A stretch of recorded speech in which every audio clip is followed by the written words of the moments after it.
YouTubers,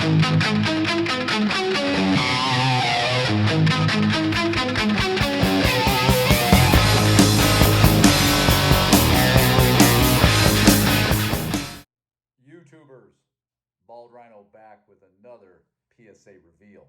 Sorry it's been so long since I've done one. I'm just been doing my thing, selling cards, trying to enjoy life after this COVID disaster.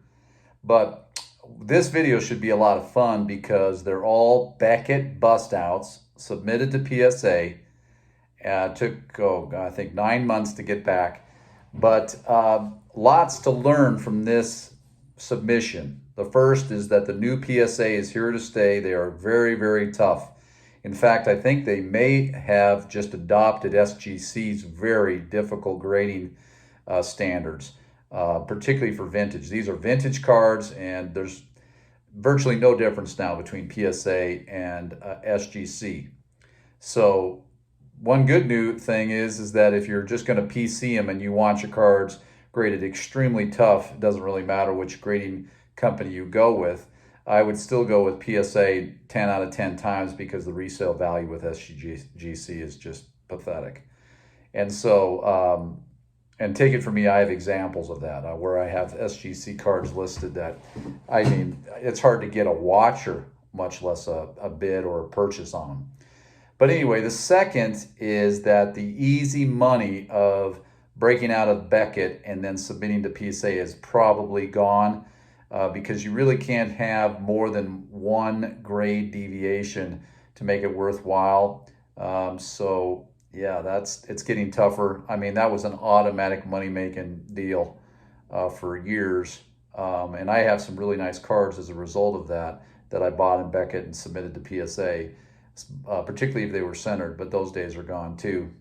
So the overarching rule here is just PSA is different. They're going to be more expensive. They're going to be brutally tough. I think the Eleco 3 stuff where he is submitting pack-pulled cards and not receiving anywhere near the kind of 10s that he usually did.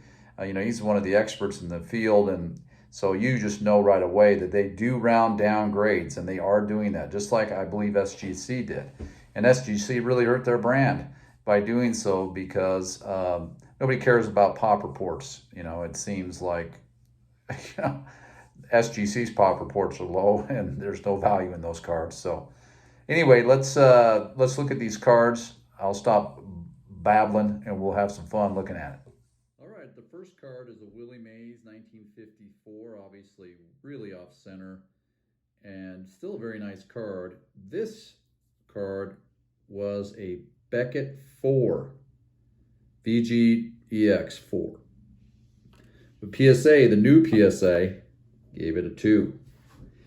So maybe a break-even card, maybe not, but obviously this is a PC item. I do collect the 54, so anyway, not so good on the first one, for sure. All right, well, the second one that I broke out of a Beckett slab was the Ted Williams 1954.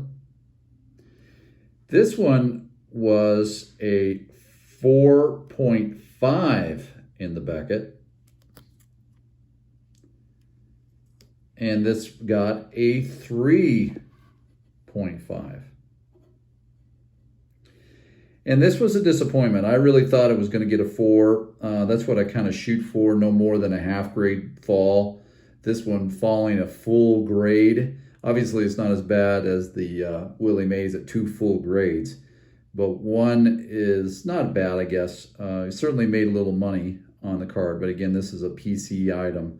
But the card is damn beautiful, centered really well, and is a perfect example of just how tough PSA has become, I think. And you could see in the Willie Mays card just how off-center it was, you know, top to bottom in particular. And maybe it had, you know, the 2 is usually reserved for wrinkles or paper loss or creases, none of which are on that card. So either I missed it or that was just a really tough grader. Obviously aggravated at the minimum wage they get and the thousands of cards they have to grade.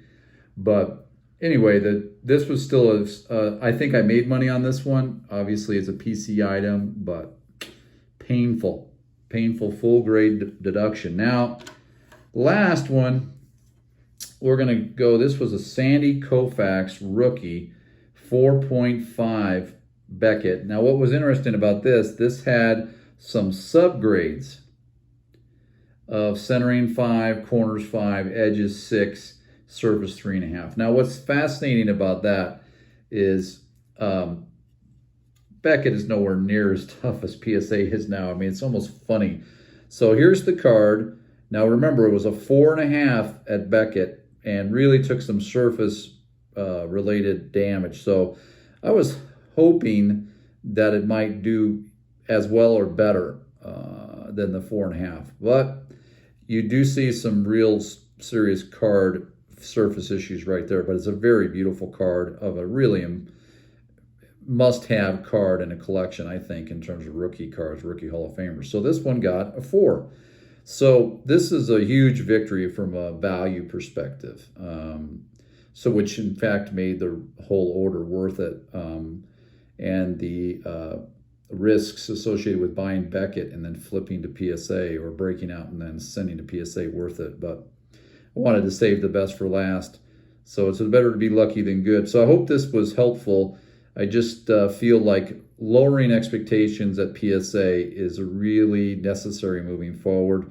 They've taken this opportunity to just reset their company and how they grade, their grading standards and everything else like that. And so, for example, why now would you ever send to SGC? Because SGC has always been tough. If PSA is the same, but has the 40 to 50% value over SGC, you're always going to send it to PSA regardless of how long it takes.